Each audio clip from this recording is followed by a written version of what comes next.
Next question है हमारे पास। इसके अंदर हमें केस फर्स्ट दिया हुआ है, calculation of new profit sharing ratio. अब हमें जो है new profit sharing ratio calculate करनी है। इसके अंदर हमें केस फर्स्ट दिया हुआ है। अब हमारे पास ऐसे 4 केस आएंगे टोटल।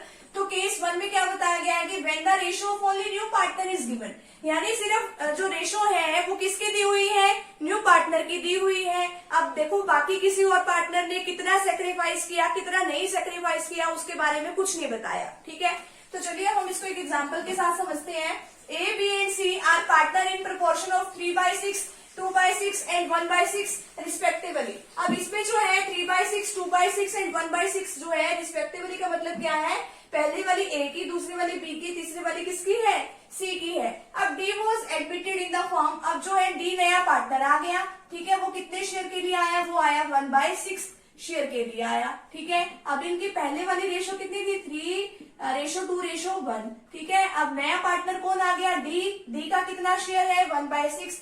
अब आपको कहा इन्होंने calculate the new profit sharing ratio of the partner. अब इसमें इन्होंने ये तो बताया नहीं कि हाँ भी ए ने कितना पार्ट सेक्रीफाइस किया, बी ने कितना सेक्रीफाइस किया। ठीक है, ये ऐसा कुछ नहीं कहा। अब देखो कि अगर इस सिचुएशन में हम क्या करते हैं, जो फर्म का टोटल प्रॉफिट होता है ना, उसको हम क्या मान लेते हैं, 1 मान लेते हैं। तो let total profit be is equal to, हम क्या लिख देंगे, 1।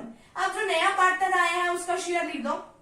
डी का शेयर कितना है, 1/6। आगे हम इसमें निकाल लेते हैं रिमेनिंग शेयर, कि यहाँ पे टोटल प्रॉफिट 1 था, 1 में से 1/6 हमने डी को दे दिया। बाकी कितना प्रॉफिट बचा हमारे पास। अब ये जो टोटल प्रॉफिट है ना, इसमें से हम जो नए पार्टनर का शेयर है वो माइनस कर देते हैं, 1 माइनस 1/6। इसका हम एलसीएम निकालेंगे, इसके नीचे कुछ नहीं है, हम क्या लगा देंगे, 1। एलसीएम निकालना आपको आता ही होगा। यहाँ पे आ जाएगा जो बचा हुआ शेयर है, जो रिमेनिंग शेयर है वो आ जाएगा 5/6। यानी कि अब जो 5/6 है ना, अब इनको जो है, ये जो हमारे ए बी सी, ये जो 3 पार्टनर है, अब इनको ये बचा हुआ शेयर ही मिलेगा। यानी कि 5/6 जो है वो ए को भी मिलेगा और बी को भी मिलेगा, इनकी ओल्ड शेयरिंग रेशो में। ओल्ड शेयरिंग रेशो की क्या है, ए की 3/6, बी की क्या है, 2/6। अब इनको जो बचा हुआ जो शेयर है ना, रिमेनिंग शेयर, वो मिलेगा। इसको मल्टीप्लाई कर दो 5/6 के साथ। अब आगे इसको भी मल्टीप्लाई कर दो 5/6 के साथ। अच्छा, 3 पार्टनर है तो हम इसको तीनों में डिवाइड कर देंगे। ठीक है, तो सी का भी शेयर